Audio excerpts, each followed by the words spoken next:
Hi, JamesAnimalHarrison. It's time for Thursday Thoughts, and today we're going to talk about a drummer that I became aware of back in college, and his name is Rick Latham, and this is the reason I became aware of Rick Latham. I believe it was originally through Modern Drummer magazine that I heard about this, and this book became quite the rage for a while there in college. I actually got this, and I think it came with cassette. Well, it says cassette tapes on the back. Cassette tapes. Since then, I think it went to CDs and maybe just downloads now. It's still a very relevant book, and I really enjoy to this day seeing Rick Latham post little video clips and stuff of himself playing things and whatnot. I think that this book really caught on. And I know for a while it was part of the curriculum at North Texas.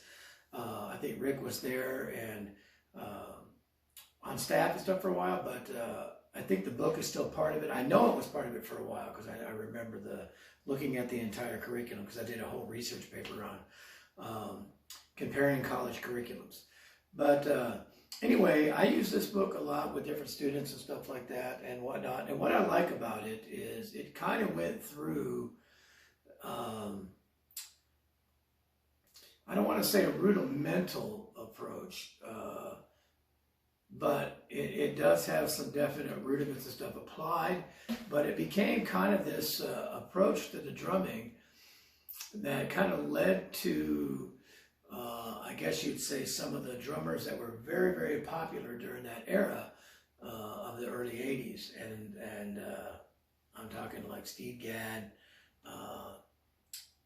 and possibly Lenny White a little bit, but you know, that approach.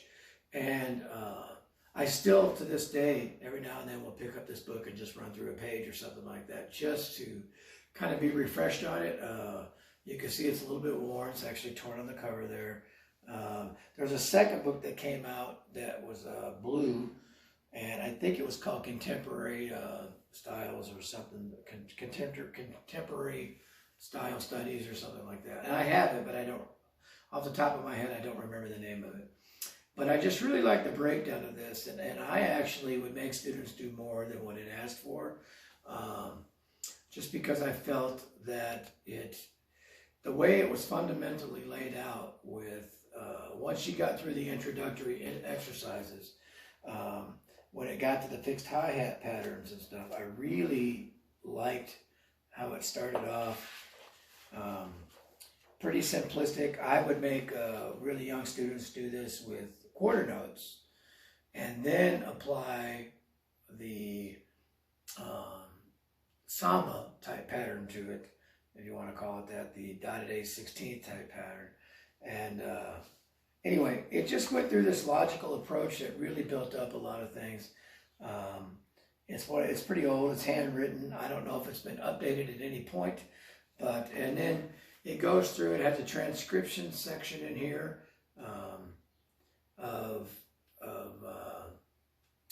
famous drummers that Steve Gadd, Jerry Brown, and it kind of gives you like a little thing, let's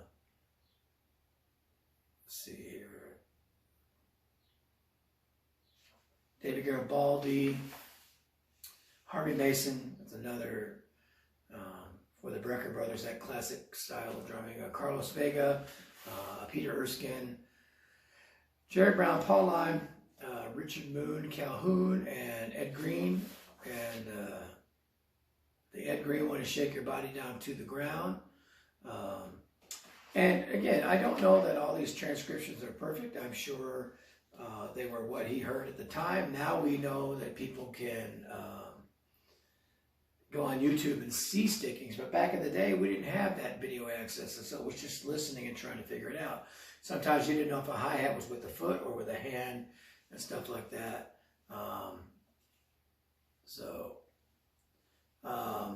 In fact, I believe on Steve Gadd's 50 Ways to Leave Your Lover, he's got all the hi-hats in the hand, and then I think Gadd in his video actually does one of the notes or two of the notes with his foot. But who would have known if you didn't see that, you know? So anyway, it's a great book. I highly recommend this to anybody who's wanting to get into that, it says funk studies, but it's really more of that, I almost call it that contemporary funk that's more like the Brecker Brothers funk and, you know, Tom Scott and some of that kind of stuff, more so than like James Brown type funk and stuff like that. But in Tower Power, it leads to that, but it's more of a hip, newer type of funk. Not that the other's not hip, it's great. But anyway, I highly recommend this book and the others from Rick Latham. I actually have DVDs and everything by him now. He's definitely one of my favorites, and like I said, I enjoy every time he posts something. I have a recording of Rick playing with Edgar Winter, and he's doing this tune that's, he goes in and out of a New Orleans style groove that's kind of like that second line drumming type thing.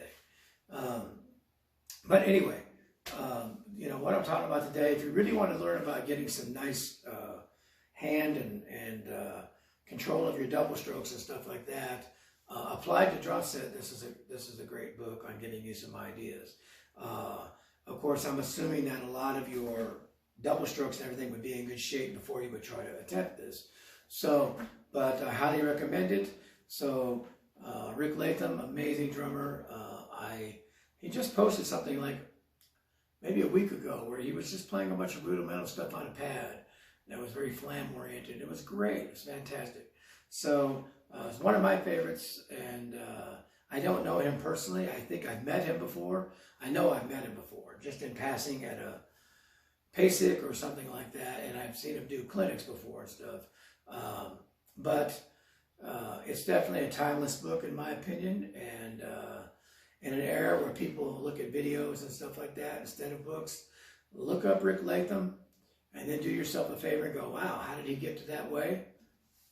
Go back and check out the book. So my Thursday thoughts today are about Rick Latham, and really almost this book more than Rick Latham. But check it out. It's all worth it. One of my favorites. Thanks.